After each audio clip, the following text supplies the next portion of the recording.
This is Omni Sports Breakfast. Sports with Kevin McCallum and MKT. Cole Palmer has the world at his feet. Liverpool have a problem for 6 weeks, and Pep gets emotional about his old mucker who's leaving Manchester City at the end of the season. Let's start off at Chelsea. You know I hate to speak about Chelsea in a positive light. You know it brings me no joy to talk about the most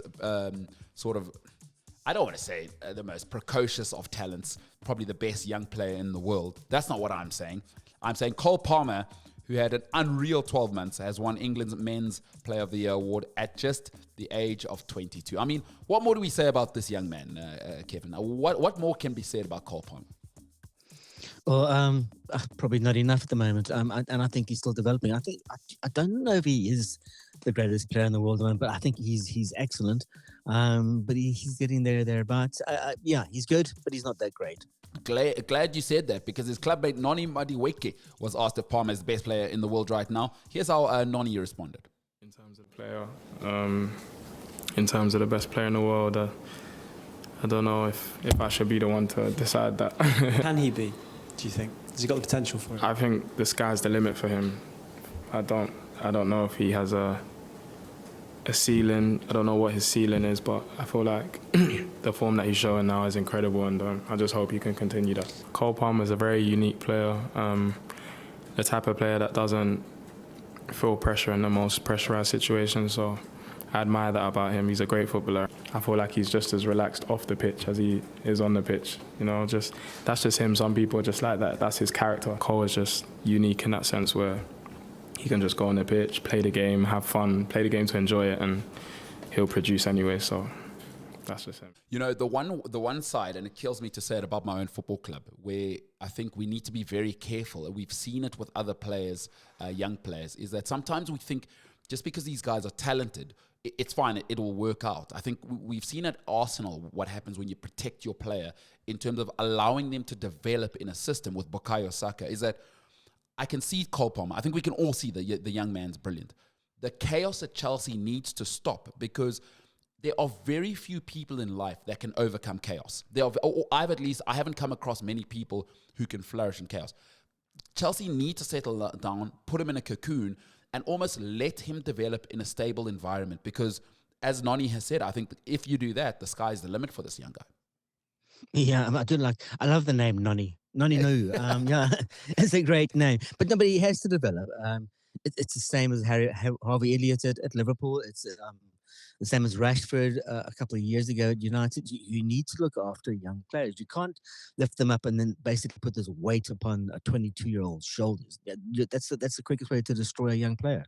Couldn't agree more. I think we've got two examples of two men that were allowed to develop in a cocoon. Was that when Leo Messi came, it was really Ronaldinho's team. So you remember when he wore number 19, he had that shaggy hair, but they already had Xavi and Busquets and Iniesta, and he was the icing on the cake. He wasn't the cake itself. When Cristiano Ronaldo came to Manchester United, that was built around Rio Ferdinand, Nemanja Vidic, Patrice Evra, Edwin van der Sar. It was the back end of Roy Keane, guys like John O'Shea, Wayne Rooney was already there. So when Cristiano Ronaldo came in, it wasn't, hey, come and save us.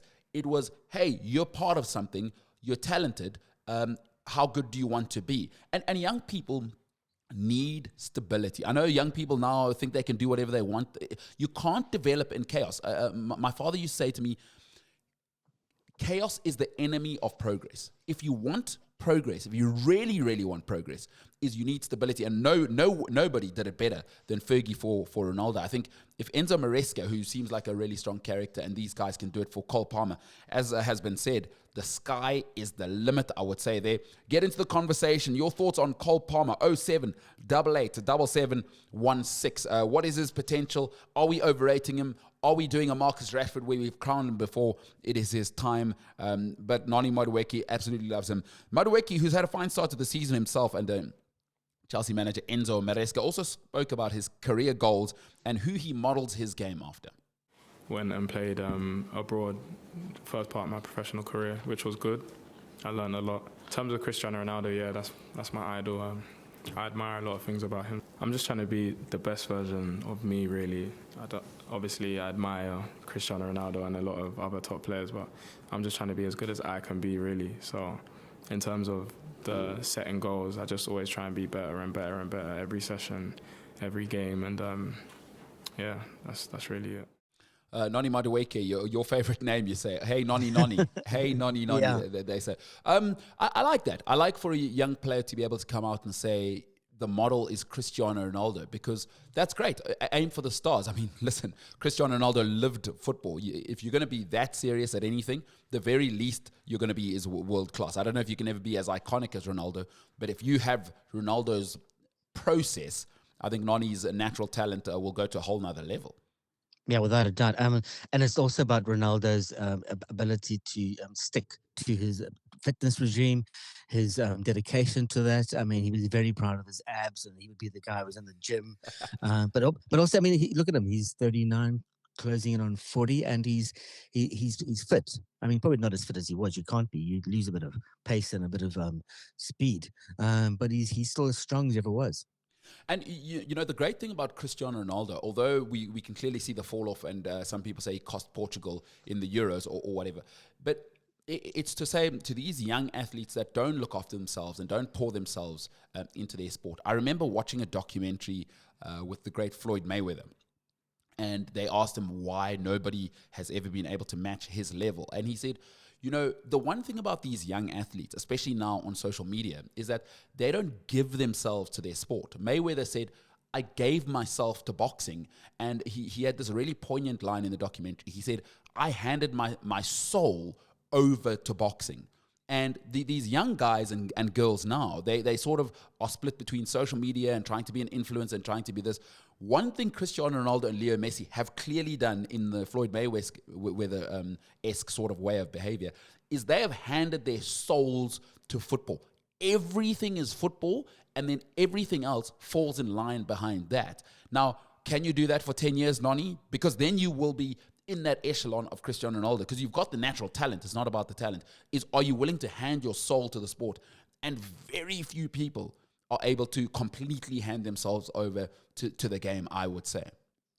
Yeah, maybe like the other one I can think of right off the cuff is probably James Milner.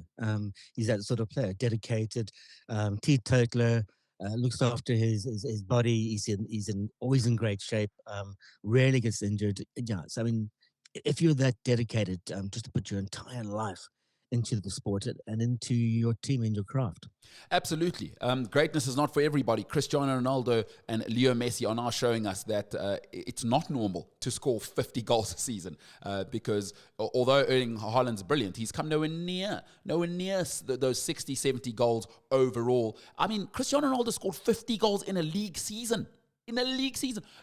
Lionel Messi scored 91 goals in a calendar year. Do you remember there was that year where Lionel Messi was the highest scoring team by himself in a calendar year? He scored 91. He scored 91 goals in a calendar year, Leo Messi. That was the most by any team in the world in a year, which I thought was incredible. And I love Noni's approach to it. You know, I hope he's got somebody who can mentor him through, because there's an evolution you've got to go through, right? Is now he's a precocious talent. You'll move into established. What happens when you are successful? Can you stay as professional then? And then when you go to iconic status, as we've seen with Messi and Ronaldo, is they just kept giving them back to the game and being disciplined. I truly hope Madueke can stick to that. He was talking, of course, to our friends at Sport Locker who bring us all of our audio. Thank you to Sport Locker there.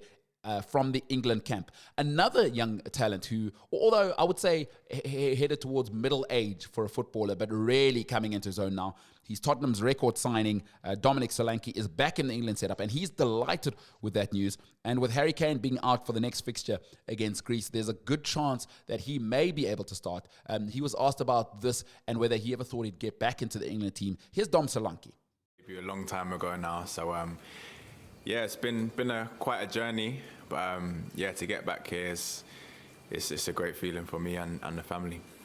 No, I didn't think that I wouldn't come around. It was the fact of keep doing what I'm doing and just keep playing well and scoring goals. And I always believed that I would get back here. So that was my mindset, and that's one of the things I was working towards. And I'm thankful to be back here now, and hopefully I can stay here. Yeah, obviously that's what the dream is, to represent your country. No matter how many times, it's always the same. So yeah, hopefully I can get some minutes, but I'm just happy to be here again, and hopefully I can help the team. You'd love to see it, you know. It doesn't work out at Liverpool. Obviously, he had that big move to Liverpool. Didn't work out. So, for those who don't know, Dom Solanke was a Chelsea product in terms of the academy. He came from Cobham. Liverpool signed him for around £20 million, which was big money when he was a sort of a young wonder kid. And that just did not work out, obviously, at Liverpool. And Liverpool weren't this Liverpool when Solanke went there. It was an absolute mess. It was the Brendan Rodgers time. In fact, it was just before Brendan Rodgers. And then he went to Bournemouth, and he took the long way around, and he just became their number 9, and he kept building and building and was consistent, started getting 15 goals, 17 goals a season, and he's made his way back to the big time. And you love to see that, you know. Not everyone is Wayne Rooney and is ready at 16 years old to be the starting striker for England. I love to see this. I love to see young men fight through the battles of you're not good enough. Oh, okay, you can rebuild. And then you come back to the prominence with England. Yeah, and he's coming into an England team that is, it's still developing. You know, so I mean, there's combinations of Foden, Bellingham, of Stones, who's going to probably be captain, and there's that youth and that experience, and you know, Cole Palmer will fit in there nicely, and Solanke will find his place again. You know, 7 years on from his first cap, he'll find his place back in the team and playing with people of an extraordinary caliber at the moment. Fantastic for him, and fantastic for young people to realize just because you failed the first time, it doesn't mean you can't bounce back. Somebody who can't bounce back is Liverpool's goalkeeper. I wanted to get this one in. He's injured for 6 weeks. His name's Alisson, and it's a serious problem because he's the best goalkeeper in the world. I think widely we can all accept now that he's the best goalkeeper in the world. Big problems there, Kev. 6 weeks. You got Chelsea up next. Oh, Man, all right. I think we've Kev, we'll bring you back in a little bit there. We seem to have lost him to the Stanford internet, but I think it is a serious problem because goalkeeper Alisson, he's out for 6 weeks. That's massive. That's massive. He's a brilliant goalkeeper, whether you love Liverpool or not. It's going to be an issue because people always talk about good defenses, but defenses are the goalkeeper and the back four and the holding midfielder. And Alisson really is your Peter Schmeichel, your Peter Cech. He's going to go down as top 3, top 4 goalkeepers. For me, I would argue, I've always said I think Peter Cech's better than Peter Schmeichel, but people will fight me on that. I think it's Peter Cech, it's Peter Schmeichel. And then Alisson, I think, for me, is moving into that third slot. He's an unreal, he's the whole package. He's the Manuel Neuer of the current English scene for me.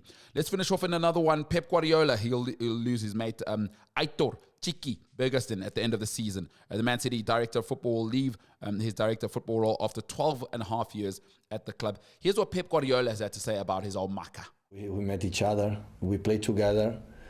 We had a relation in a sport director and manager in Barcelona. He trusts me when I was anyone in the world football in the managerial career. I was anyone, just training in 4th division. And he trusts me. I could choose many incredible managers in that time. And what can I say? My gratitude will be eternal. So without him, I would not be here. That's for sure.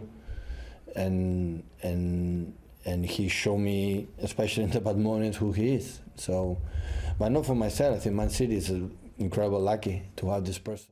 Yeah, every king needs a kingmaker, is what they say. Pep Guardiola had his when he was coaching the Barcelona C team and the Barcelona juniors. Txiki, Begiristain, they played together, as Pep has said.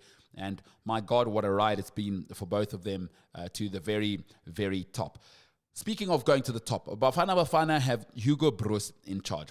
We'll talk about his new standards. Jaden Adams has just found out that Hugo Broos plays for keeps. He means what he's saying. We'll talk about Bafana and new standards on the other side.